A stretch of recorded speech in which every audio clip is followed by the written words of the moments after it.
que es de Economía 2, prácticamente vamos a dar es desde la óptica de la macroeconomía. A partir de allí comenzamos a analizar algunos conceptos importantes que tienen que ver con la macroeconomía, como política económica, como variables económicas, y otros que también vamos a estar profundizando durante todo el semestre. Entonces, en lo que nos incurre en el día de hoy, exclusivamente vamos a dar política fiscal. Entonces, en el examen y en el trabajo que hicimos, estuvimos desarrollando y fortaleciendo el concepto, por ejemplo, del Producto Interno Bruto y el Producto Nacional Bruto y cómo se calcula y la importancia que tiene ese indicador digamos, en la actividad de la economía como tal, digamos, como uno de los principales indicadores para medir el comportamiento de la economía. Y cuando ya comenzamos a hablar de política fiscal, que es lo que vamos a estar desarrollando durante la sesión de hoy, ahí es muy importante comenzar a hablar de que quien desarrolla la política fiscal o cualquier tipo de política es el gobierno, digamos que, y el gobierno, digamos, se convierte en una parte fundamental de toda la, digamos, de toda la comunidad y de todos los países, porque digamos que el gobierno se puede definir tanto como el conjunto de instituciones políticas, leyes y prácticas a través de las cuales se realiza la actividad de gobernar y se regula el funcionamiento de la sociedad. ¿Qué quiere decir? Que cuando hablamos de gobierno, no solamente estamos hablando de personas o los encargados, no. Ahí tenemos que hablar de instituciones políticas, tenemos que hablar de leyes y, como su nombre dice, y prácticas. Y eso es lo que es, en última, digamos, lo más importante del concepto de gobierno. ¿Por qué? Porque al mando están las personas, aquellas personas que se encargan de gobernar. Y esos son los que regulan el funcionamiento de la sociedad. ¿Alguien quiere decir algo?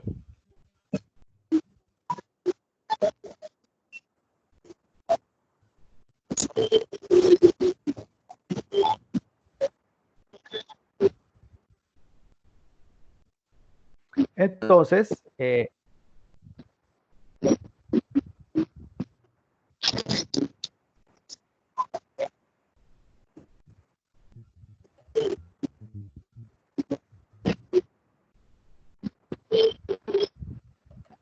Se escucha una bulla ahí. El que tenga el micrófono abierto, por favor, lo cierre.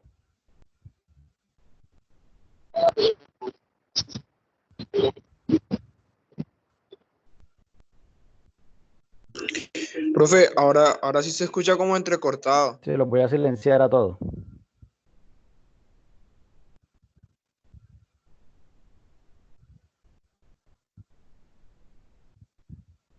Ya, ok, sí, ya miro. Buenas noches, ¿cómo están? Apenas empezó la clase. Buenas noches.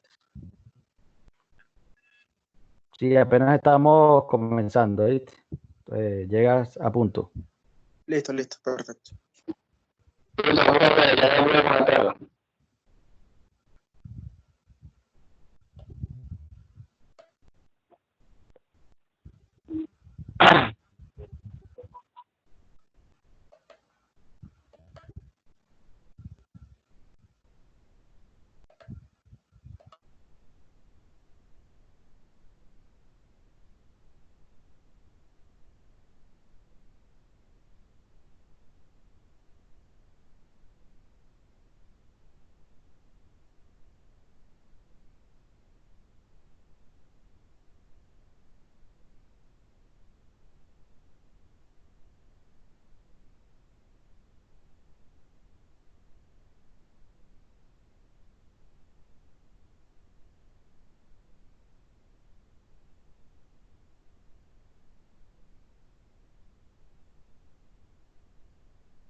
Escucha nuevamente.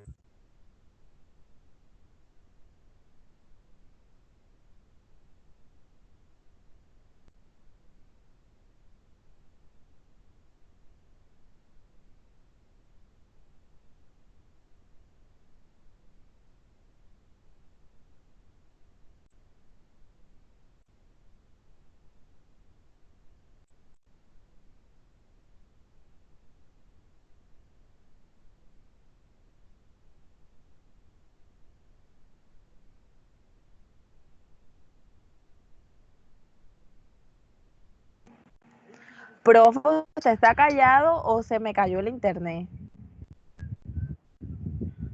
Se me cayó el internet. No, yo tampoco le escucho a él, Candy. Ah, mierda, ¿será que nadie? Es él. Profe, ¿estás ahí? Anda. ¿Será que él le está hablando solo? No, alguien que le Vamos a escriba. escribirle en el A ver, grupo. La verdad, por yo no favor. oigo nada. Profe. Vamos a ver usted. Vamos a preguntarle al profesor. Profe, está hablando. Los pelados tampoco lo escuchan.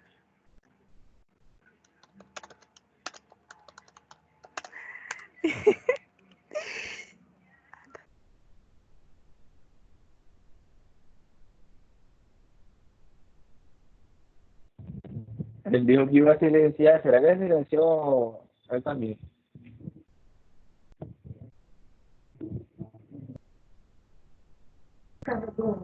Nos dejaron solos. Ya escribí en el grupo que se estaba cambiando de conexión de internet.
No ha vuelto el profe.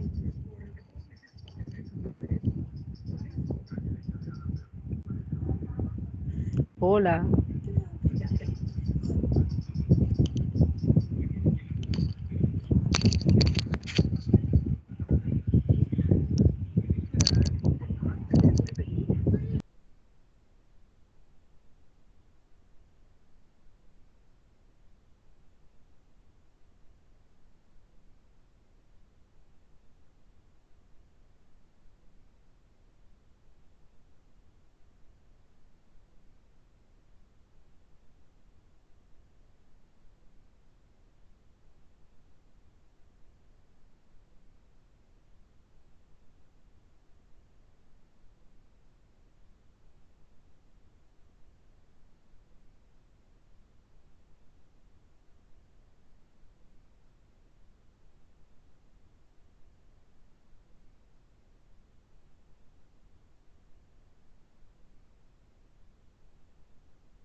Ok, ¿me escuchan?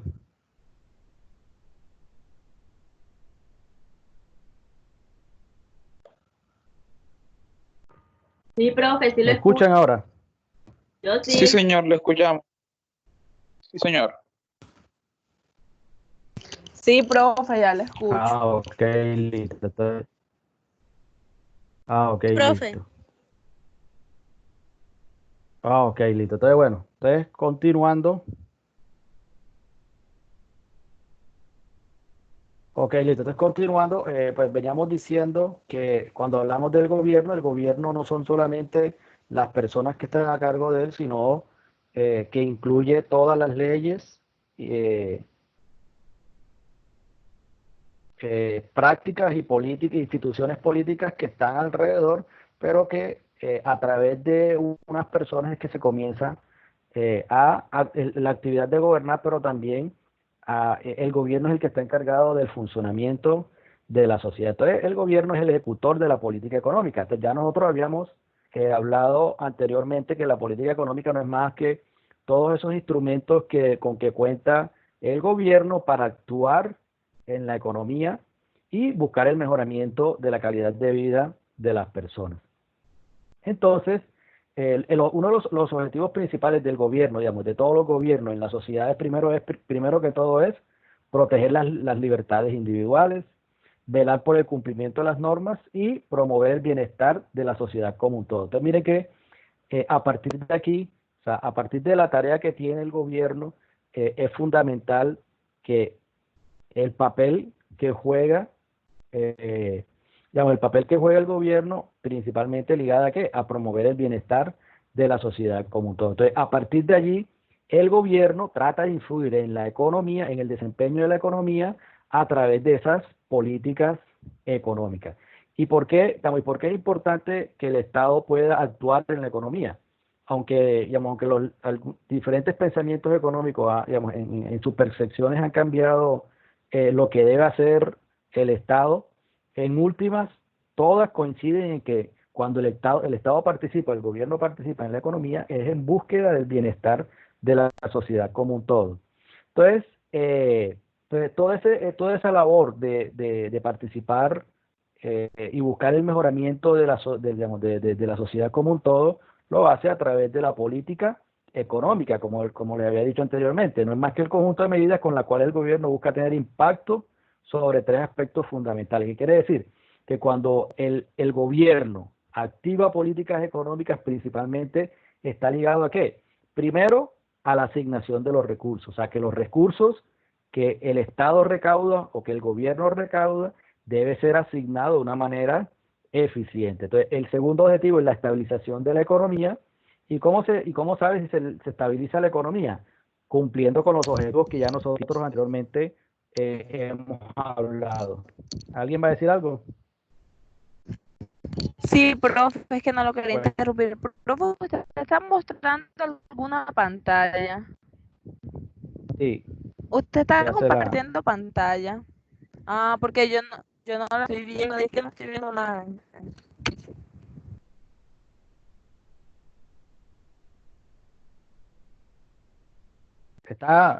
¿Sí ven la pantalla ahora? Ahora sí, Ahora Sí, sí. sí, claro, la vemos. Ok. Ok, listo. Entonces, veníamos diciendo que eh, digamos, los objetivos principales del gobierno por los cuales ejecutan la política económica es primero la asignación de recursos, que aquellos recursos que recauda el Estado a través de sus diferentes instrumentos sean asignados de una manera eficiente. Un segundo objetivo es que lo que busca es la estabilización de la economía como un todo. ¿Por qué? Que de todas las variables de la economía. Y la primera variable que ya nosotros analizamos es el Producto Interno Bruto. Entonces, ese es una de las principales variables de la economía y que resume gran parte del comportamiento de las otras variables. Entonces, más adelante vamos a estar fortaleciendo esos conceptos en términos de cómo el Estado, el gobierno, a través de sus políticas económicas puede estabilizar la economía y dentro de esas variables tenemos el PIB, tenemos la inflación, tenemos el empleo, etcétera, etcétera. Y un tercer objetivo que está encaminado a la distribución del ingreso o de la riqueza. ¿Por qué? Porque uno de los grandes problemas a nivel mundial es la distribución de la riqueza. ¿Qué quiere decir? Que que la riqueza está concentrada en muy pocas personas. Entonces, ese es uno de los grandes, uno de los grandes objetivos que tiene el Estado, buscar la forma de cómo esa riqueza, tratar de que no se concentre tanto y que llegue a muchas más personas, a mucha más población. Porque en última, todo lo que estamos analizando aquí, lo que busca es el mejoramiento de la calidad de vida de los individuos. Entonces, principalmente el Estado o el gobierno tiene dos políticas económicas fundamentales sobre el cual puede actuar en la economía. Entonces esas son la política fiscal y segundo es la política monetaria. Entonces hoy vamos a estar hablando de la primera, que es la política fiscal. Entonces, antes de entrar a analizar ya lo que es la política fiscal como tal, tenemos que decir que antes de que, digamos, que se dé la política, existen teorías. Entonces, y de dónde parte la teoría? Y es que hay algo muy importante, y es que desde hace muchos años, la ciencia como tal y los grandes investigadores han, digamos, han hecho muchas discusiones de la forma como el Estado debe intervenir en los asuntos de la economía. Entonces, por un lado hay algunos que dicen que no, y por el otro lado dice que hay algunos pensadores que consideran que sí es fundamental.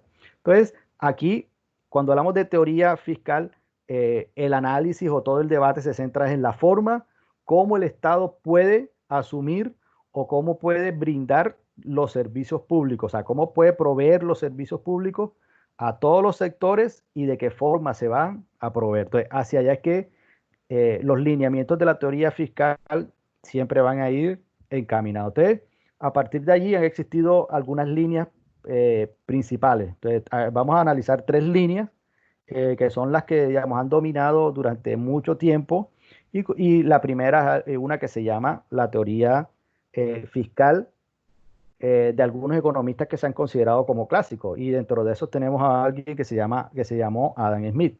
Entonces, ¿qué decía Adam Smith y los clásicos en última? Y es que él sostenía que el Estado, o sea, que el gobierno, que el sector público no debía intervenir en la economía, sino que la misma economía se autorregulaba y que tanto las empresas como los consumidores, como los hogares, buscando su propio bienestar, conseguían el bienestar de toda la sociedad. Entonces, por eso los clásicos decían que no era necesario que los gobiernos actuaran en la economía y que debían actuar en algunas cosas muy puntuales, ¿ya?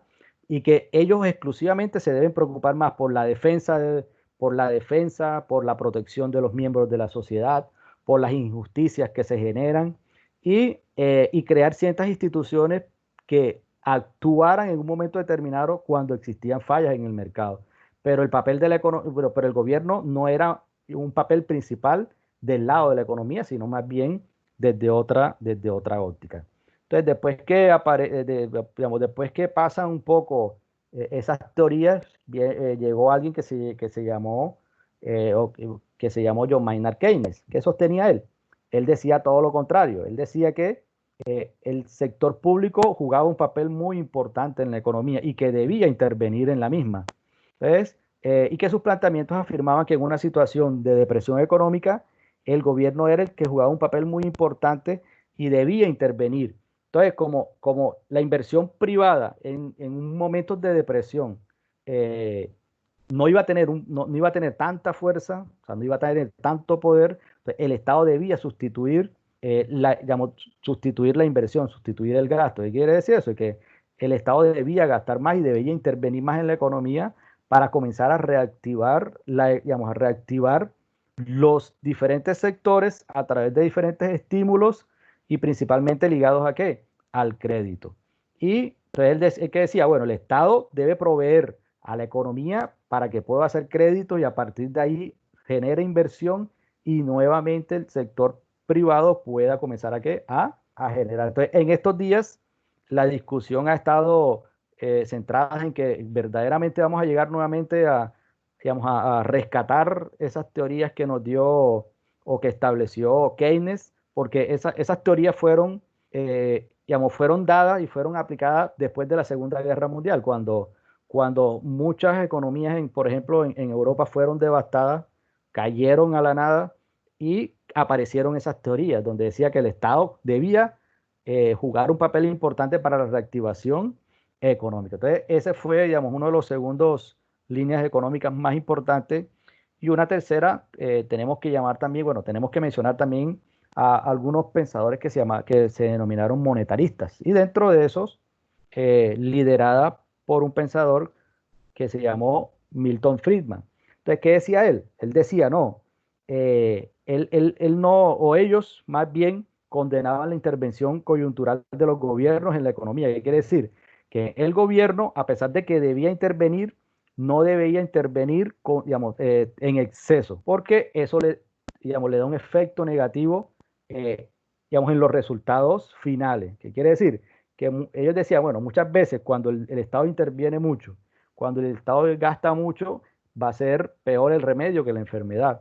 Entonces, ellos proponían que debían estar ligados tanto a la política fiscal como a la política monetaria, debían ser muy moderadas.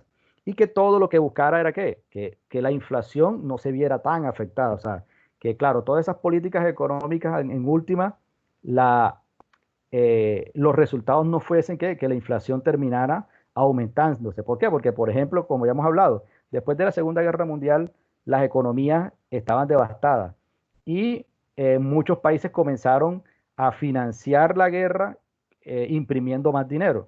Y eso en última terminó siendo contraproducente para la misma economía porque comenzó a generar inflación, etcétera, etcétera, y traer problemas mucho, mucho más graves. Entonces, digamos, esas son las tres líneas más importantes o digamos, que más renombre han tenido digamos, a través de la historia y que han sido los clásicos. Después vino Keynes y después monetarista. Y después de estos tres han surgido otras líneas de pensamiento que han sido un poco más moderadas, que dicen, claro, que el Estado debe intervenir, pero también debe haber un equilibrio entre qué tanto debe intervenir el Estado y cuál es el papel de la inversión privada. Entonces, a partir de allí, comenzando ya a entrar digamos, en lo que es ya la política fiscal como tal, el Estado tiene ingresos, pero debe decidir cómo gastar esos ingresos. Entonces, de eso exclusivamente se concibe o se trata que la política fiscal no es más que la forma como el Estado recauda sus ingresos, pero también la forma como gasta esos ingresos que recibió. Y como dijimos anteriormente también, y es que el Estado siempre debe propender porque lograr el bienestar de toda la comunidad, o sea, de la comunidad en la sociedad. ¿Y de dónde proviene principalmente los ingresos del Estado? De impuestos. Y que los impuestos se cobran tanto a los hogares como a las empresas. Entonces, ese es, digamos, el tema de la política fiscal. Entonces, así, digamos que uno de los objetivos principales de la política fiscal, como lo dice, digamos, aquí en la diapositiva, es que se busque una equidad, estabilidad y por último, crecimiento. Entonces, ese es uno de los logros, uno de los objetivos que se deben trazar cuando un gobierno hace política fiscal, ejecuta política fiscal. Entonces, digamos, una definición más concreta de lo que es la política fiscal no es más que las decisiones que toma el gobierno en cuanto a sus ingresos y su gasto con el fin de incidir sobre el desempeño de la economía. Eso es lo que se denomina política fiscal. Entonces, así, ¿qué es la política fiscal? No es más que el Estado genera ingresos, pero también genera ¿qué? Gastos. ¿Por qué? ¿Y por qué genera gastos? Porque en última necesita intervenir en la economía o controlar a los actores de la economía, tanto los hogares como las empresas, y para eso necesita dinero y también tiene que hacer una redistribución. Entonces, a partir de allí, nuevamente, pues recordando que el principal ingreso que generan los gobiernos provienen de ¿qué? De los impuestos. Entonces, los impuestos se pueden dividir, o sea, se pueden clasificar. Una forma de clasificar a los impuestos es, por ejemplo, hay impuestos al ingreso de las personas y las empresas, pero también podemos identificar impuestos al gasto e impuestos a la propiedad. ¿Y en qué se diferencia cada uno? Por ejemplo, cuando hablamos de impuestos al ingreso de las personas y las empresas, está ligado, como su nombre lo dice, a tributo, o sea, ¿quiénes tributan? ¿O cuánto tributo? Depende de mi ingreso, ya sea si soy una persona natural, ok, ¿cuántos son mis ingresos mensuales, anuales, etcétera, etcétera? Y a partir de allí es que se va a determinar si se paga o no se paga impuestos. Igualmente las empresas deben generar unos ingresos y generan utilidades.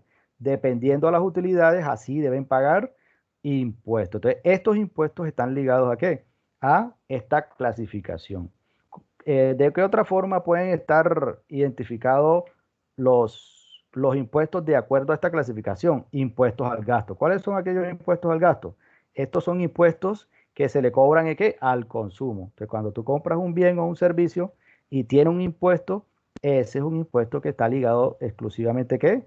Al gasto. O impuesto a la propiedad. Ok, tú tienes una vivienda, tú tienes un vehículo. Bueno, entonces es un impuesto que se carga ¿qué? Pero es a la propiedad. Entonces, esta es una forma de poder clasificar ¿a quién? A los impuestos. Entonces, ¿alguna duda? ¿Comentario?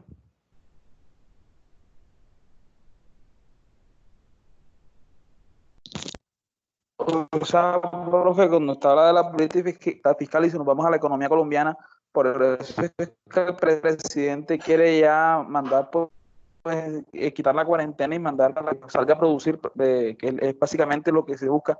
Es por eso mismo, ¿cierto? Porque la Sí, política claro. fiscal actual en cuestión del coronavirus pues, se está viendo afectada por parte y parte.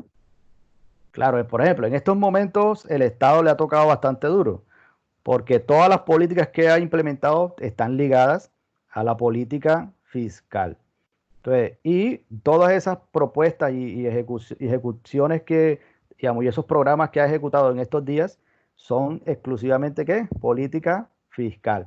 Y como su nombre lo dice, o sea, como dijimos antes, digamos, en un momento, y es que hay algunas teorías o algunos pensadores que dicen que cuando el Estado, cuando la inversión privada ha decaído, el Estado cumple un papel fundamental en la reactivación de la economía. Entonces, en estos momentos eso está pasando por lo menos no solamente en Colombia, sino en todas las partes del mundo. Entonces, otra forma de poder clasificar a los impuestos, tenemos que decir que hay impuestos que son directos o hay impuestos que son indirectos. Entonces, ¿cuál es la diferencia entre un impuesto que sea directo o un impuesto que sea indirecto? Entonces, la forma del recaudo, la forma del pago. Entonces, si un impuesto lo pago directamente yo, se lo pago al recaudador directamente, ok, entonces eso es un impuesto que es directo o no. O puede ser un impuesto que es indirecto. ¿Cuándo es? Cuando hay un intermediario que primero lo cobra. Ok, entonces yo se lo pago a alguien, yo pago el impuesto, pero se lo pago primero a alguien o una empresa y esa empresa después es que se lo entrega al Estado o al gobierno o a la entidad correspondiente.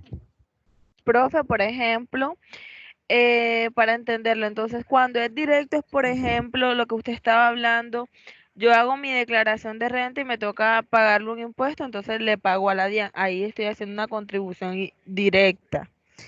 E indirecta viene siendo, por ejemplo, cualquier compra que haga y me cobren o me retengan un valor y ellos se encargan de pagarlo a la entidad recaudadora. Entonces ahí lo estoy haciendo indirectamente. Como Exactamente. el IVA. Como El el IVA, exactamente. profe, Como el IVA. El IVA, ¿qué ocurre con el IVA? El IVA se lo pagamos al almacén, a la empresa que lo recauda y después es que cada 2 meses se lo tiene que devolver al gobierno. Entonces, esos son dos ejemplos claros de impuestos que sean directos o indirectos. ¿El indirecto cuál? El impuesto a la renta. Claro, yo declaro renta y si me queda un saldo bueno, de ahorro, sobre ese yo tengo que pagar impuestos. Igualmente, el que pagan las empresas. Las empresas también pagan impuesto a la renta. ¿Ya? Entonces, ¿por qué? Entonces, ok, entonces ahí directamente lo pagamos nosotros. Otra clasificación de los impuestos está ligada a si son regresivos o si son progresivos. Entonces, ¿cuándo es un impuesto que sea regresivo? Un impuesto es regresivo cuando se le cobra igual a todo el mundo. ¿Qué quiere decir? Que no distingue entre razón social, no distingue entre estrato, no distingue entre cuánto te ganas tú o cuánto me gano yo, no. Ahí todo el mundo va a pagar la misma proporción, la misma tasa, etcétera, etcétera. En cambio, es progresivo, un impuesto es progresivo cuando quien paga más es el que más gana. Ok. Y los que menos ganan son los que van a pagar menos. Entonces, con lo que se busca con estos impuestos progresivos es una redistribución de los ingresos, de quitarle más a aquellas personas que más ganan para programas que sean exclusivos para digamos, la población menos favorecida. Entonces, por ejemplo, un ejemplo de un impuesto que sea regresivo, ¿cuál puede ser? El IVA, 19% para todo el mundo, ¿no? Exacto, el IVA es todo el mundo, si tú compras un bien que está grabado con el 19%, todo el mundo va a pagar la misma tasa. O sea, no tiene nada que ver con los ingresos, ni con el estrato, etcétera, etcétera. Pero un impuesto que sea progresivo entonces. El Los que vienen en los predial, recibos de luz, los que vienen en los recibos de la luz también, que hay unas tasas de intereses más altas para los de mayor estrato que se les devuelven a los de menor estrato. Exactamente. Digamos, los servicios públicos, hay impuestos que están ligados al estrato. Entonces, por ejemplo, hay estratos que no pagan. El estrato, por ejemplo, 1 y 2 no paga impuestos, todo lo contrario, es financiado, o sea, es subsidiado. Entonces, esos impuestos exclusivamente son progresivos, o el que nos decía Candy, que es el impuesto predial. Entonces, el impuesto predial, ¿qué pasa? Entonces, aquellas viviendas que están en estrato social más alto, la tasa es mucho más elevada. Entonces, de esa forma podemos identificar un impuesto que sea ya sea regresivo o sea progresivo. Pero a la vez también podemos identificar los impuestos en nacionales, departamentales, distritales o municipales. ¿Qué quiere decir? Que hay impuestos exclusivamente que los cobra la nación, hay unos impuestos que exclusivamente los cobra el departamento y hay unos impuestos que exclusivamente los cobra el distrito o el municipio. Entonces, de esa forma, dependiendo del impuesto, identificamos que si es nacional, departamental o distrital. Por ejemplo, ¿cómo sé yo si es un impuesto nacional? Si los cobra la DIAN. Si un impuesto lo cobra la DIAN, es porque es un impuesto que es nacional. Ah, pero si el impuesto lo cobra la Secretaría de Hacienda del departamento, es porque es un impuesto que es departamental. Pero si los cobra la Secretaría de Hacienda de la Alcaldía de Barranquilla, es un impuesto que es distrital. Entonces, un ejemplo, a ver, un ejemplo de un impuesto que sea nacional. la retención en la fuente. Bueno, lo que pasa es que la retención en la Bueno, fuente la retención no es un impuesto, no es un impuesto. es un anticipo del impuesto de la renta, ¿ya? Entonces, el impuesto a la renta es el que es el nacional. Entonces, un impuesto que sea departamental, que conozcan ustedes.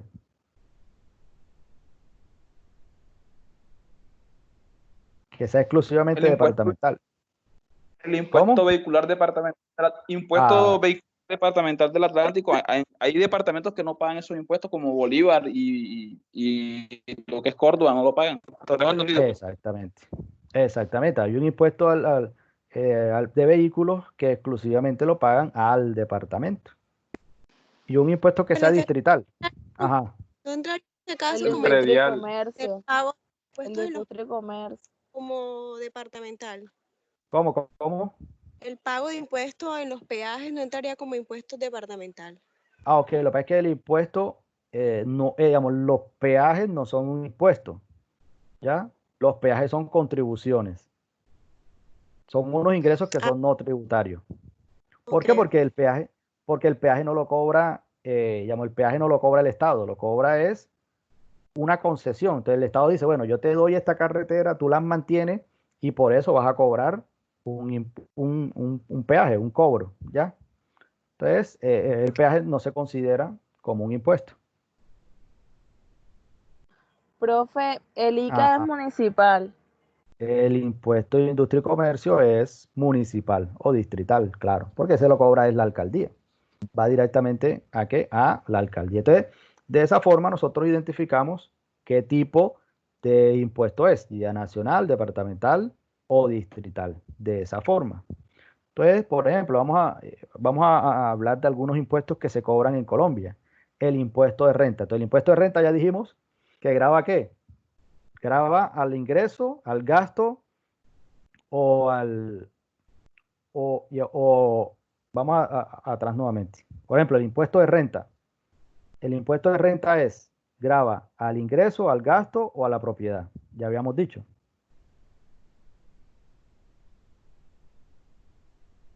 A la propiedad, dijo, profe. Al ingreso, profe. ¿No? Al ingreso. El impuesto de renta grava al ingreso. Entonces, dependiendo a mi ingreso, así tengo que pagar o no impuesto a la renta. Entonces, ¿el impuesto a la renta es directo o indirecto? Es directo, profe. Directo porque Directo, profesor. porque lo pagamos, se lo pagamos directamente ¿a quién? A la DIAN, a través de un banco, pero igualmente es directamente a la DIAN. ¿Es regresivo o es progresivo? Progresivo, ¿no? Es progresivo porque se le cobra más al que más tiene. Progresivo. Sí, Pero no se le progresivo. cobra a todas las personas, sino al que realmente gana un poco más. Exactamente. Aquellas personas que más ganan es prácticamente los que deben pagar después de haber declarado, ¿sí? Correcto. ¿Y es nacional, departamental o distrital? Es nacional, profe. Es nacional. Es nacional, exactamente. Entonces, por ejemplo, el IVA grava el ingreso al consumo o a la propiedad. Al consumo, Al profe. consumo. Al consumo. Grava, ¿es un impuesto que es progresivo o regresivo? El IVA. Regresivo. Regresivo. Regresivo, profe. Regresivo. ¿Es un impuesto nacional, departamental o distrital? Nacional. Es un impuesto que es nacional. Es un impuesto que es nacional. Y, digamos, y así, de esa forma, o es directo o indirecto, a ver, el IVA. Indirecto. Es indirecto, profe. Indirecto, exactamente, porque lo cobra el almacén o la empresa y después es que lo va. Exacto. Se paga. No escuchamos bien a la compañera que se le entrecorta. El otro impuesto a la circulación de vehículos. Ese es el impuesto de timbre, ¿no? Que se llama así. Esa es a la propiedad. Esa es a la Ese es a la propiedad. Exacto. Ese sí es un impuesto a la propiedad porque se le paga sobre lo que cuesta el vehículo. Por ejemplo, ¿es progresivo o es regresivo? Progresivo. Progresivo, profe. Progresivo, nacional, distrital o departamental. Departamento. Departamental. Habíamos dicho que en este caso es departamental para por lo menos para el departamento del Atlántico. ¿Y es directo o indirecto? Ese es directo. Donde esté matriculado el carro. Es directo. ¿Sabes? Porque se paga Directo. directamente por ejemplo, el impuesto a las bebidas alcohólicas.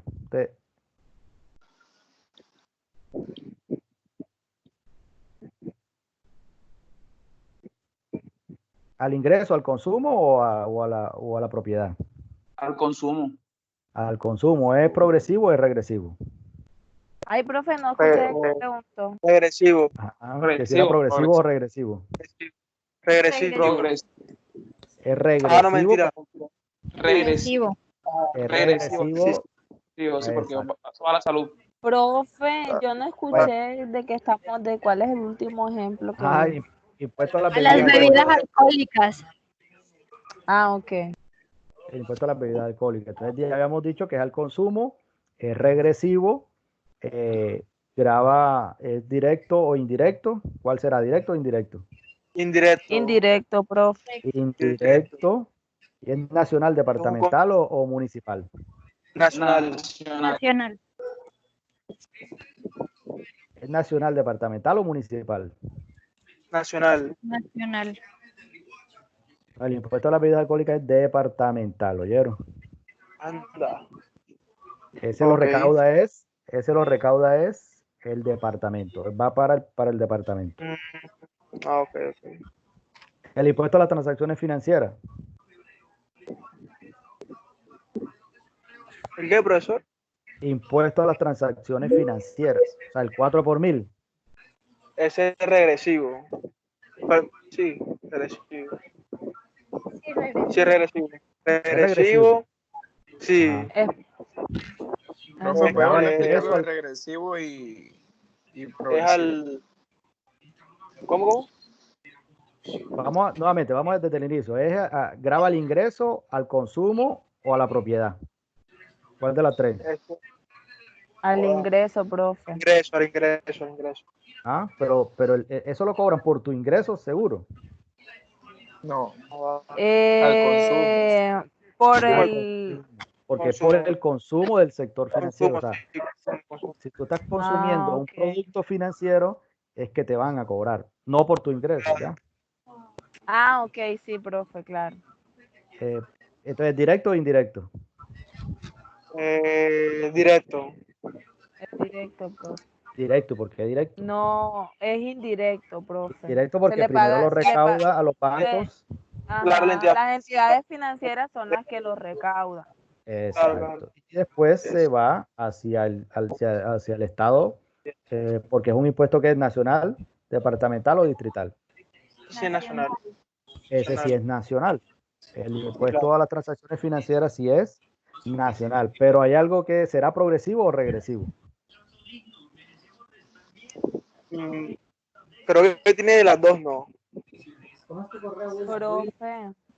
Ajá. Profesor. O sea, igual es el 4 por 1000 para todos. Sí, para todo.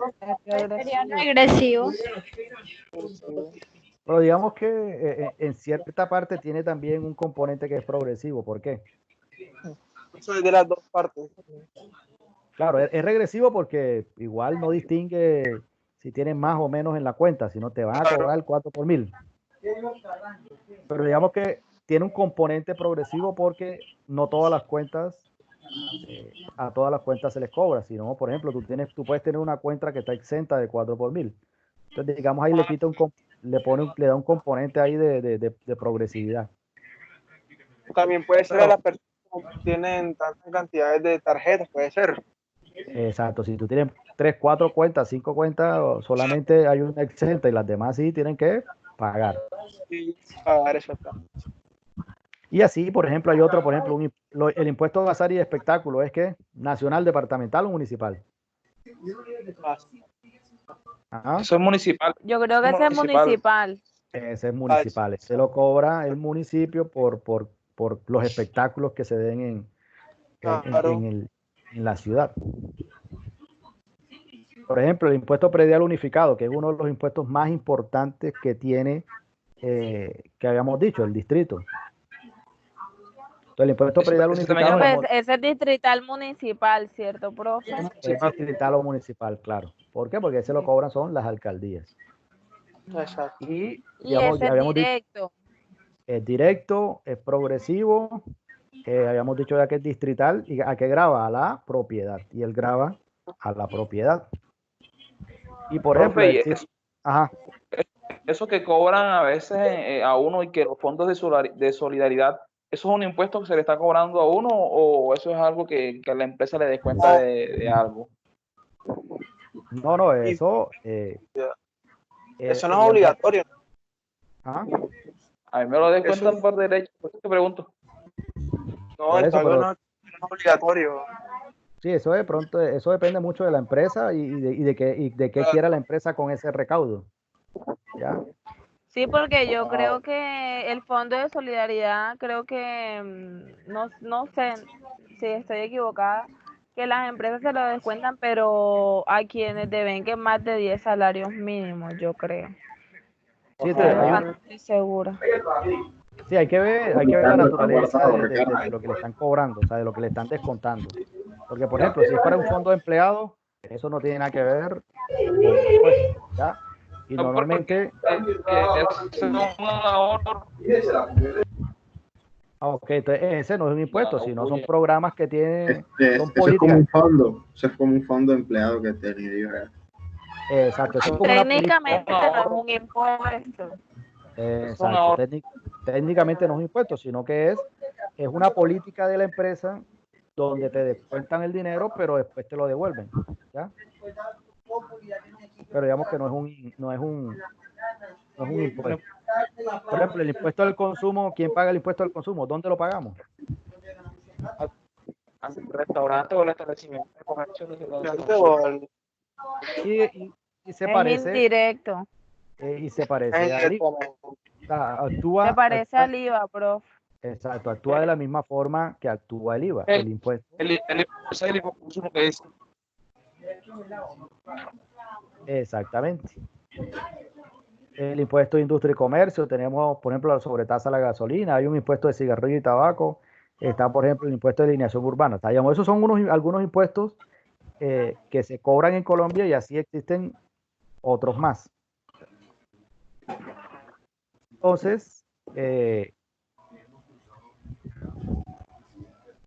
Profe, el impuesto de avisos y tableros es aparte.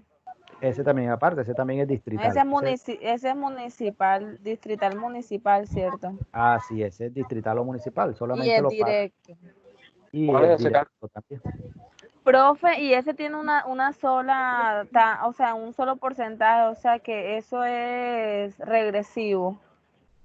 Ese impuesto es regresivo. Para las empresas es regresivo, claro, porque todas las empresas pagan la misma tasa. Ujú. Ok, listo. Entonces, digamos que esos son algunos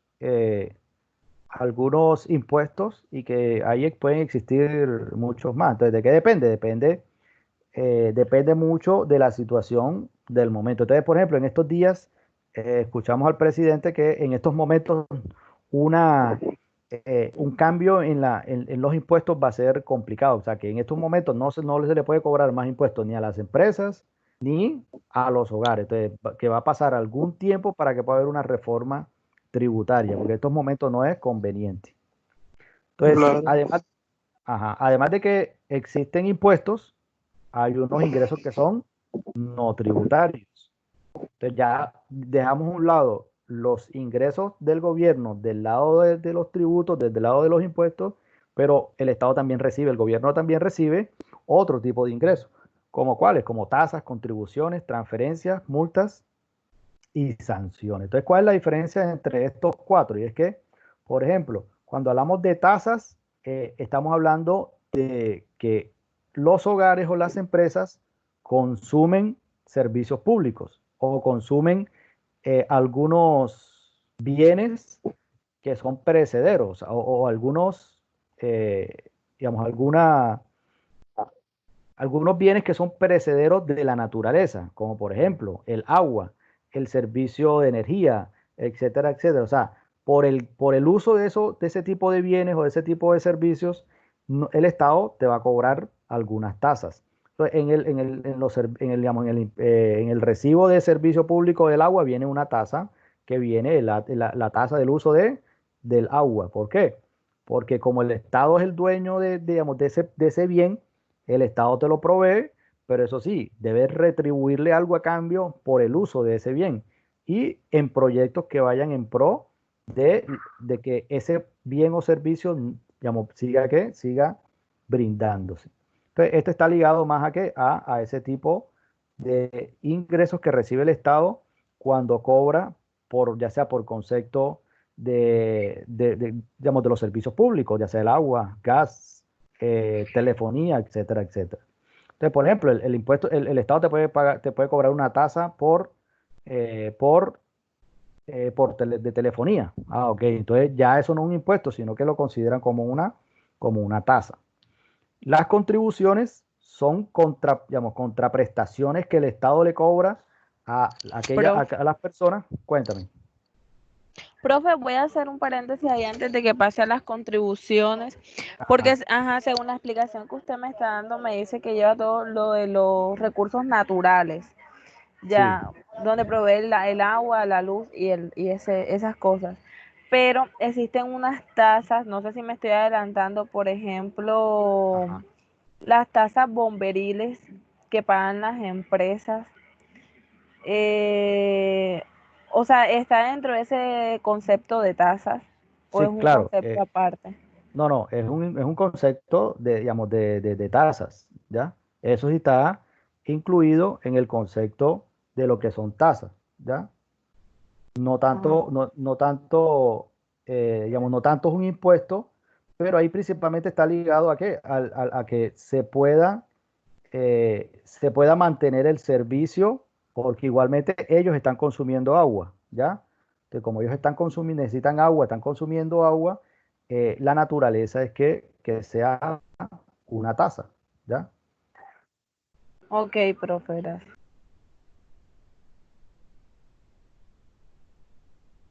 Entonces, eso va destinado exclusivamente a mantener el cuerpo de bomberos. Y bueno, ya cuando pasamos a hablar de las contribuciones, hablamos de qué, de que existe una contraprestación por algo que el Estado te va a dar. Entonces, por ejemplo, la valorización se considera como una contribución. Te recuerdan que en un momento, cuando el primer gobierno de Char, después el Sanovera, ellos crearon una tasa que se llamó la tasa de valorización, la valorización. ¿Y para qué era esa valorización? Para construir todo lo que tiene que ver con la avenida del río, etcétera, etcétera. Entonces, en su tiempo fue muy controversial porque muchos habitantes estaban, digamos, no estaban dispuestos a pagar, pero sacaron adelante la valorización. Entonces, ¿qué ocurre ahí? ¿Cuál es la naturaleza de ese ingreso? Y es que yo te voy a dar un bienestar o un mejoramiento de los alrededores de tu vivienda o de toda la ciudad. Entonces, por eso el Estado te puede cobrar ese tipo de contribución. ¿Qué quiere decir? Que claro, yo le voy a dar un bienestar, un mejoramiento en la parte física donde tú vives, pero tú también tienes que contribuir ¿para qué? Para poder construir ese mejoramiento. Cuando hablamos de transferencias, ahí lo que hacemos referencia es que, y es que el Estado también recibe, digamos, recibe dinero de otros estados. Entonces, por ejemplo, si un estado... Profe, perdón, Ajá, en cuéntame. contribuciones, ¿por qué medio no los cobran? No, eso lo cobran directamente. O sea, eso si te van a cobrar una contribución, llega directamente a tu casa, llega directamente a la empresa, cuánto te toca pagar. Profe, yo no entendí mucho ese concepto. ¿Será que usted me puede repetir el concepto de contribución? Ok, listo. Lo que pasa es que la contribución es que el Estado va a hacer una obra, ¿ya? El Estado requiere de construir una obra, pero no tiene dinero. Entonces, como esa obra te va a beneficiar a ti, necesitas contribuir con la construcción de esa obra. Entonces, por eso es que se llama contribuciones, porque entre todos contribuimos para desarrollar la obra, una mega obra, por ejemplo. Profe, o sea que la avenida del Río, ¿esto se lo cobraron a las personas de los alrededores, a toda la ciudad o a toda la ciudad, ese sí fue a toda la ciudad? Prácticamente Era una fue a mega toda la ciudad. obra. Okay. Sí, exacto. No sé si recuerdas, pero a todas las casas llegó esa valorización. Y entre todos contribuimos. Sí, prácticamente a toda Barranquilla. O sea, fueron muy pocos los sectores los cuales no pagaron contribución. Algunos pagaban muy poco y hay otros que sí les tocaba pagar más. Prof, ajá. Ajá. Eso también no se lo podrían cobrar a los alrededor, o sea, a las personas que tienen alrededor, pero por medio de los servicios públicos. No, en este caso ellos lo hacen directamente. Ok. Vale. A través del servicio público Bueno, cobran. esa era mi pregunta porque pensé que de pronto lo cobraban en el impuesto predial o algo así, No, como un tema de valorización o algo, pensé que de pronto lo pagaban por medios, esa era mi pregunta. O sea, llega directamente. Llega directamente. Así como te llegaba el impuesto predial, te llegaba otro recibo igual que era de valorización y estaba ligado a las contribuciones. Profe, Pero yo pienso que algunas excepciones. Que es interdepartamental, ahí ¿Cómo? ¿a quién le cobra eso? La construcción del nuevo puente Pumarejo, ¿eso a quién se lo cobraron? nos lo sacaron pues Vale. en todos los barranquilleros y con la gente de Palermo, o eso lo colocas es como tal la gobernación del Atlántico. No, ese fue un proyecto que fue nacional. Ahí todo el dinero lo puso la nación. Ah, Ok.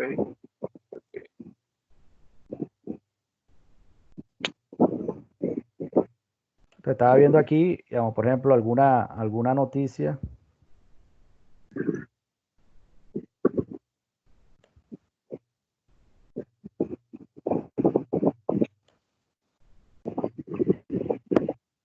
En relación a lo que era la valorización. Pero no, el puente no salió del distrito, fue de la nación. En cambio, la Avenida del Río sí salió del distrito. Entonces, y fue financiado por varias fuentes. Y estaba ligado, y estuvo ligado principalmente al cobro de valorización. profe, cuando hay recaudación, Entonces, por digamos ejemplo, que eventos masivos como, Ajá. por ejemplo, en la Copa América que se iba a realizar este año, que era Colombia-Argentina, esa parte de a quién le cae todo lo que le entra a Barranquilla, o eso le entra a la nación, o solamente a la No, federación. eso es de la federación. ¿Por qué? Porque la federación, digamos, esos son proyectos que son privados, ¿ya? O sea, cuando hablamos de fútbol, de las diferentes ligas nacionales e internacionales, esos son empresas privadas que, claro, que después le tienen que tributar al Estado, ¿sí? Pero inicialmente van ligados a un privado, no al Estado. Y tienen que pagar impuestos también. El impuesto de espectáculo, por lo menos, tiene que pagarlo. Y eso sí le queda a la ciudad de Barranquilla. Ok, listo, Ok, profe. entonces, después de, bueno, las tasas que son más ligadas a servicios públicos, las contribuciones que son para financiación y que todo el mundo contribuya a obras, tenemos que hablar de las transferencias. Las transferencias están ligadas más a aquellos dineros que reciben las entidades estatales de otra entidad estatal. Por ejemplo, la nación le gira dineros ¿a quién? Al departamento y al municipio. Entonces, para ese departamento y para ese municipio, ese ingreso es una transferencia. ¿Por qué? Fue de un estado, de un gobierno, ¿a qué? A otro gobierno. Y ahí es que eso es lo que se denomina transferencia. Entonces, el departamento recibe transferencias de salud, recibe transferencias de educación, recibe transferencias para proyectos de vivienda, etcétera, etcétera, etcétera. Y por último vienen otros ingresos, son multas y sanciones. Entonces, esas multas y sanciones están ligadas a que cuando las empresas o cuando un particular, una persona incumple la norma, ahí le va a generar ¿qué? Multas y sanciones. Entonces, esa es otra forma, otro ingreso que tiene el Estado para poder financiarse. Pero además, también el Estado se puede endeudar. Usted puede tener tanto un endeudamiento interno como un endeudamiento que es externo. El interno se da cuando una entidad del Estado le presta a un banco o una institución financiera nacional. Pero, por ejemplo, si el Estado un gobierno le presta dinero a un banco extranjero o un banco multinacional, eso se convierte en una deuda que es externo. Entonces, por ejemplo, Colombia en estos días le tocó solicitar un crédito al Banco Mundial. ¿Por qué? Porque en estos momentos, digamos, no tenía el dinero suficiente para poder enfrentar lo que tiene que ver con la pandemia. Entonces, en ese momento, ahí lo que recurrió fue a endeudamiento externo. Y también tenemos que hablar que las emisiones del Banco de la República son fuente de financiación, pero ya no para el gobierno nacional, porque el gobierno nacional no puede decirle al Banco de la República que le emita dinero, por lo menos hasta ahora. ¿Por qué? Porque el Banco de la República es un ente que es autónomo y decide, digamos, y tiene decisiones propias. Entonces, digamos que esas son todas las fuentes de financiación que tienen el gobierno para poder generar ingresos. Entonces, esos son todos los las formas como como el Estado puede generar ingresos. ¿Alguna duda? ¿Pregunta? Por ejemplo, el grupo aval del señor este que tiene más plata que ni para dónde, no le puede prestar al Estado. ¿A quién? ¿No le puede prestar a quién? Se me olvidó el nombre del dueño del grupo aval, la verdad, porque yo me sé el nombre. Profe, y Él no le puede prestar de dinero al Estado sabiendo pues de que obviamente él es una de las personas más ricas del mundo. O sea, él no, le puede prestar los bancos los bancos que tiene, digamos que es dueño él es dueño. O sea, sería endeudamiento interno si le llega a prestar.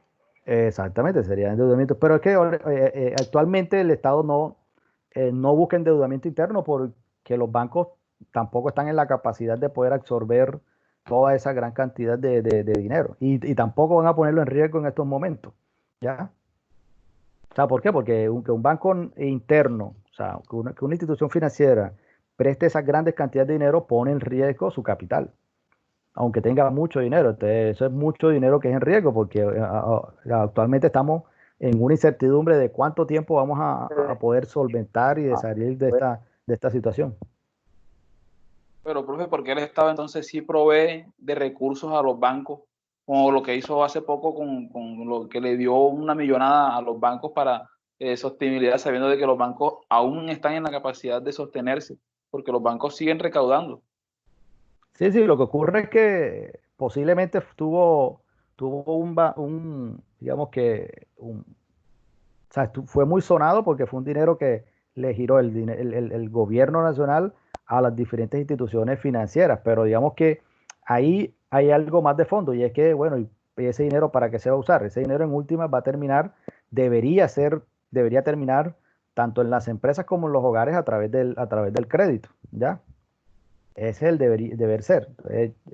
Habría que analizar muy bien si ese dinero dentro de un tiempo verdaderamente se va a revertir a la economía en términos de créditos. O sea, que eso que el gobierno le dio al Estado, lo que no quiere decir es que va a hacer pues que la gente de pronto de menos que capacidad financiera sí tengan acceso a microcréditos, Es- las pymes y todo esto, ¿cierto? Ese es el deber ser, digamos, ese es el deber ser, pero de allí a que los bancos verdaderamente, esas instituciones financieramente lo hagan, hay una gran Pero es diferencia, que entonces habría que esperar. pero es complicado, profe, porque por ejemplo, Bancoldes, a pesar de que tiene línea abierta para prestar, Bancoldes supuestamente no está tan abierto porque los comerciantes se acercan a Bancoldes y prácticamente les están diciendo que no. Sí, sí, porque los requisitos o sea, son bastante exigentes cuando hablamos de Bancolda, aunque en Barranquilla tiene una nueva línea, va a abrir una nueva línea de financiación, o sea, la alcaldía pone el dinero, Bancoldes pone otra parte y la idea es que se flexibilicen, digamos, se flexibilice los requerimientos del crédito, o sea, los requerimientos que se tienen para un crédito. Esperemos que dé resultado.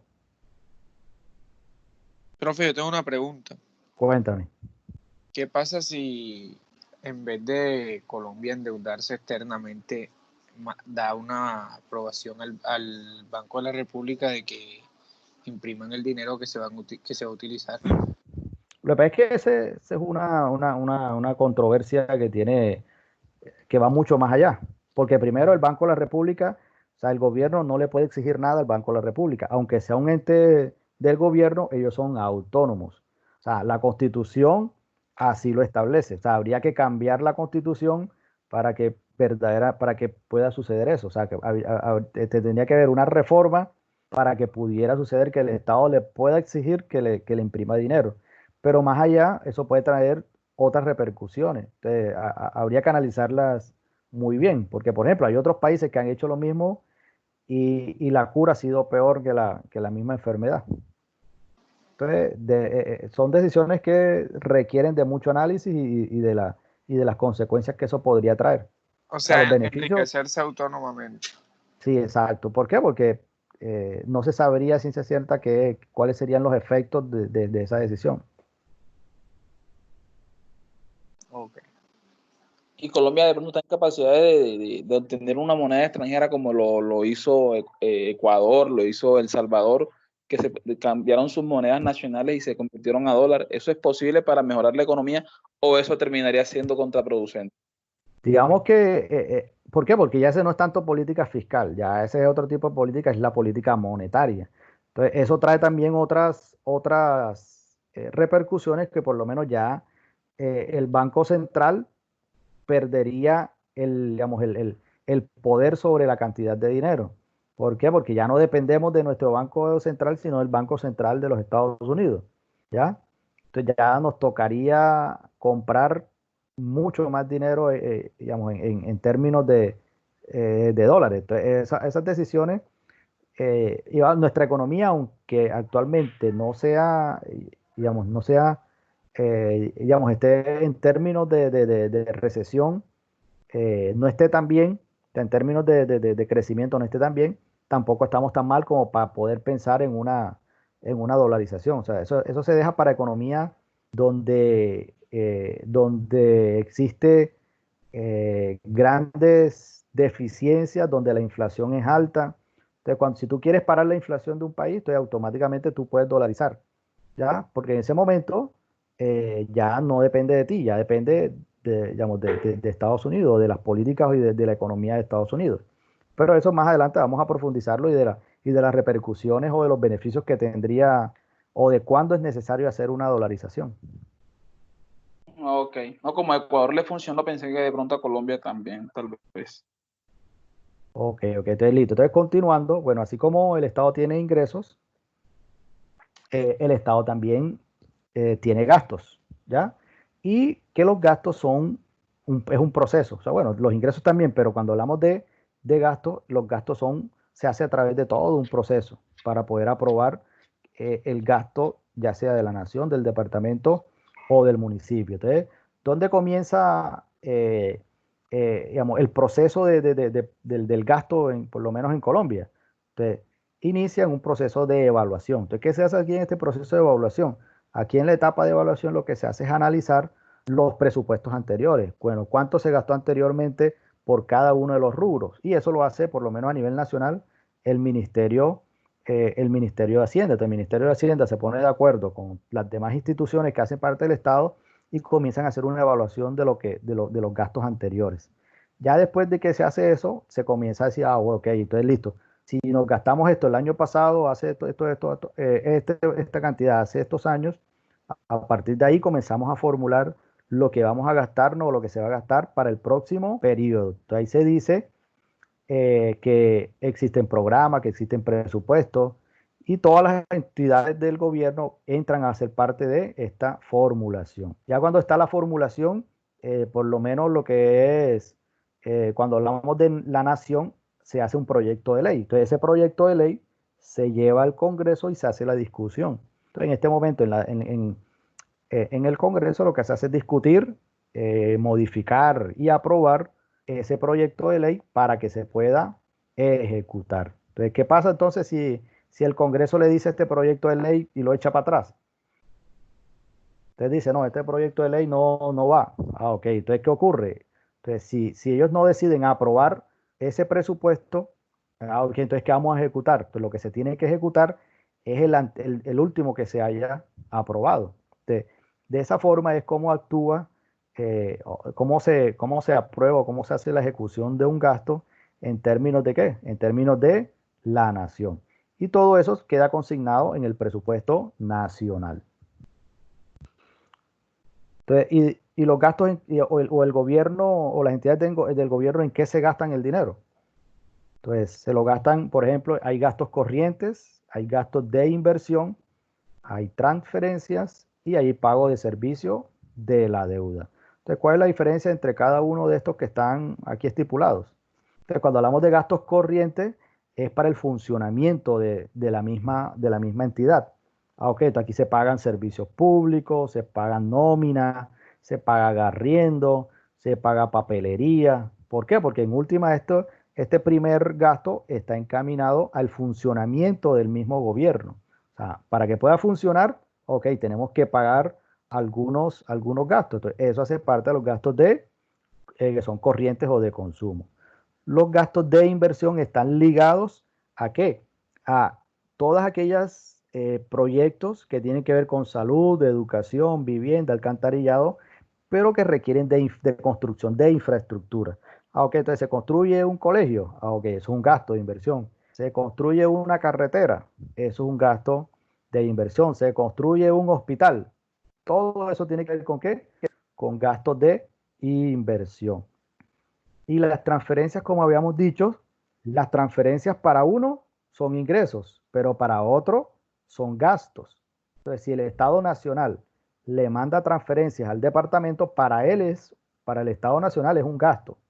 ¿Y es un ingreso para quién? Para el departamento o ya sea también para el distrito. Y también hay algo muy importante y es que así como el Estado, el gobierno se endeuda, tiene que pagarlo.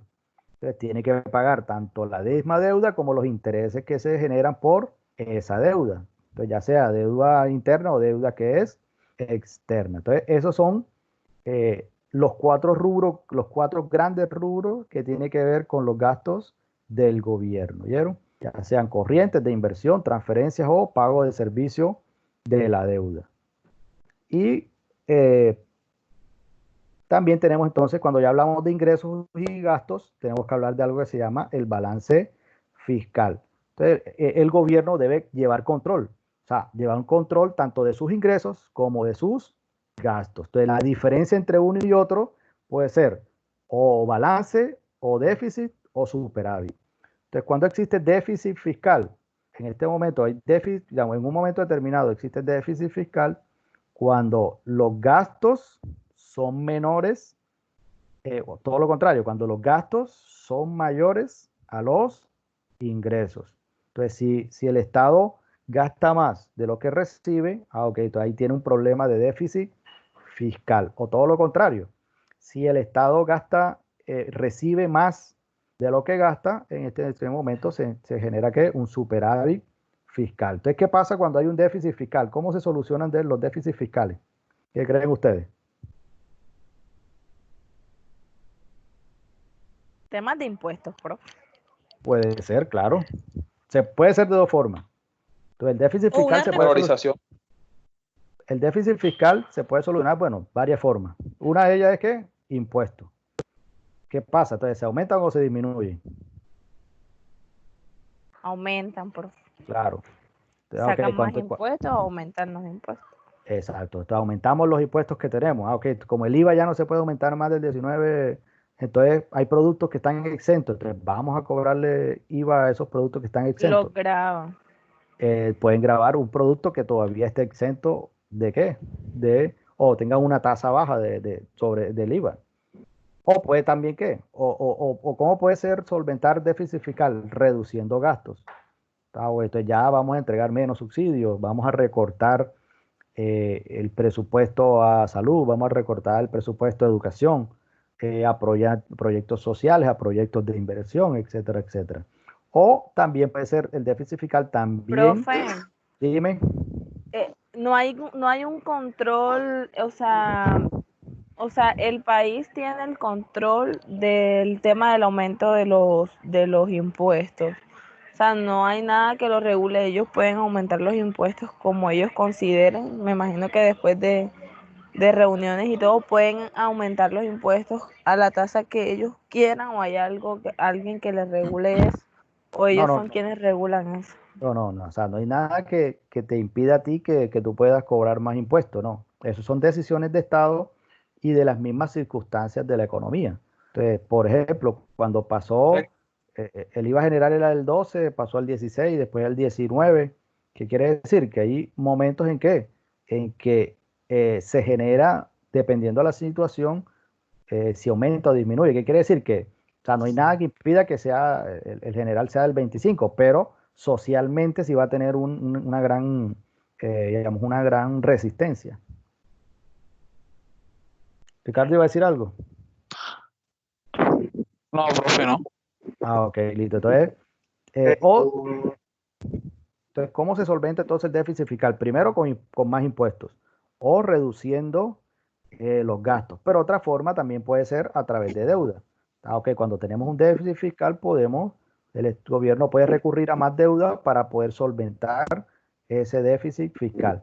O sea, aunque en Colombia existe algo que se llama la regla fiscal, que ahí sí el Estado es una norma, es una ley que dice que el déficit fiscal no puede pasar de un porcentaje del PIB. Entonces, pero en estos momentos, muchos de los economistas dicen que esa regla debe flexibilizarse, porque en estos momentos el Estado requiere de ingresos, requiere de endeudarse y el déficit fiscal por lo menos este año va a ser bastante alto. O sea, Colombia está en déficit en este momento. ¿Cómo? Colombia se encuentra en un déficit en este momento a Sí, cuestión de la desde mano. hace mucho se encuentra en déficit fiscal, pero se ha solventado a través de las diferentes herramientas que tiene, ¿ya? Pero siempre en los últimos años ha tenido déficit fiscal.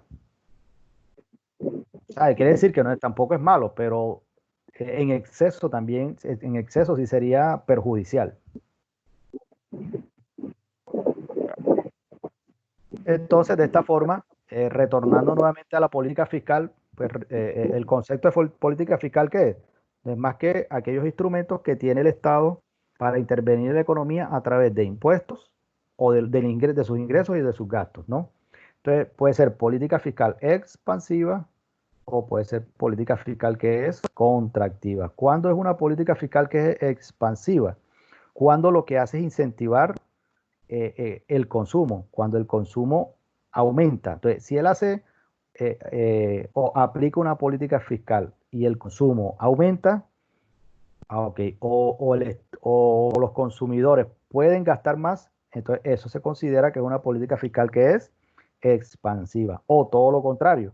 Si, por ejemplo, si el gobierno lo que hace es aplicar un instrumento, pero lo que hace es que contraiga el consumo, que los consumidores puedan comprar menos, eso es contractiva. Entonces, por ejemplo, yo les pregunto, si el Estado decide aumentar del 19% el IVA general al 25%, ¿eso es expansivo o es contractivo? Contractivo toda la vida. Es contractivo porque eso va a terminar reduciendo el consumo, afectando la capacidad de compra de los consumidores y va a terminar considerándose que es contractiva. O en estos momentos, ¿qué está haciendo el Estado? ¿Política fiscal expansiva o contractiva? En estos momentos. Ahora, creo que es expansiva, ¿no? Expansiva porque le ha tocado Sí, gastar más. perdón,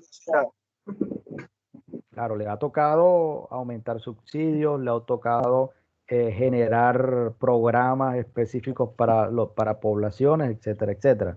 Entonces, en estos momentos se considera que es expansiva. Y por último, digamos, para terminar, tenemos que mencionar que hay entidades estatales que se relacionan con el sistema fiscal. Por ejemplo, tenemos el ministro de Hacienda, el Ministerio de Hacienda, tenemos a la DIAN y tenemos también a la Contraloría. ¿A qué se dedica cada uno? Entonces, el Ministerio de Hacienda, ¿qué hace? El Ministerio de Hacienda lo que hace es controlar, controla y recauda, o sea, llega el control y el recaudo de todo el dinero que tiene que ver con los impuestos y con todos los ingresos que tenga la entidad, por lo menos a nivel nacional. ¿Y qué hace la DIAN? La DIAN lo que hace es verificar y hacer efectivo ese cobro de impuestos. Entonces, lo que hace también es un control. ¿Por qué? Porque todas aquellas personas que deban pagar, paguen, y después sí trasladarlo al Ministerio de Hacienda, que es el que dispone de los recursos, porque él solamente hace el recaudo y controla, pero quien hace el uso de los recursos es el Ministerio de Hacienda. Y por último tenemos a la Contraloría. Entonces, la Contraloría, ¿qué hace? No es más que velar porque aquellos recursos se usen de una forma que sea la adecuada, o sea, o que se usen para lo que verdaderamente están destinados. Entonces, de esta forma, hemos analizado lo que tiene que ver con política fiscal exclusivamente en términos de ¿qué? De Colombia. ¿Alguna duda hasta allí? profe, qué pena, yo estaba aquí analizando y Ajá, ahorita que estábamos hablando de impuestos directos e indirectos, ajá, cuando usted dice que una persona que dé un impuesto ya viene siendo de una manera más directa, obviamente, ya, porque se le paga a la misma DIAN. Pero Ajá. como el Ministerio de Hacienda es que es la que recoge todo el fondo del, digamos, de todas las entidades, la DIAN, o sea, lo que es la persona, la DIAN y el Ministerio de Hacienda, ahí viene siendo más que todo como algo indirecto, ¿no? Porque la DIAN es la que de pronto, bueno, le cobra, digamos, a la persona o a la empresa, y después de eso la DIAN pues le da esos fondos al Ministerio de Hacienda, ¿no? Sí, sí, pero digamos que la esencia de que sea directo o indirecto es cómo se le paga a la DIAN, no tanto cómo llega al Ministerio de Hacienda, ¿no? Porque siempre van a Ok, llegar aquí a la DIAN y la DIAN el que va a disponer de los recursos es el Ministerio de Hacienda. Entonces, lo directo o indirecto está la forma como lo cobra la DIAN. Ahí es donde si es directo o indirecto. o sea que la DIAN viene siendo para el Ministerio para el Ministerio de Hacienda y Crédito Público como un, digámoslo así, como un prestador de servicio, como quien Sí, dice. claro. Sí, él es el que le presta el servicio de recaudo del impuesto y verifica quiénes están pagando y quiénes no están pagando y cuánto debería pagar y cuánto pagó, ya sea la empresa o un organismo o una persona Ajá, natural. listo. ¿Por qué? Porque lo que hace la DIAN es verificar, ¿ya? Y te dice, Ah, y te dice qué pagas, no pagas, pero en última, quien dispone de esos recursos es el Ministerio de Hacienda. claro. Oh, bueno, listo. Entonces, bueno, entonces en Moodle, yo les voy a dejar una actividad, voy a subir la actividad, voy a subir la presentación esta que acabo de hacer y voy a subir el video de la clase, ¿oyeron? Entonces, la actividad que les voy a dejar la pueden desarrollar entre esta semana y la próxima, o sea, de aquí hasta el viernes, igualmente la suben y vamos a estar conversando sobre ella al inicio de la próxima sesión. Ok, listo, profe, gracias. O sea, profe, que nos vemos O sea, hay que entregarla o es socializarla. No entendí esa parte. Profe, ya se fue ya.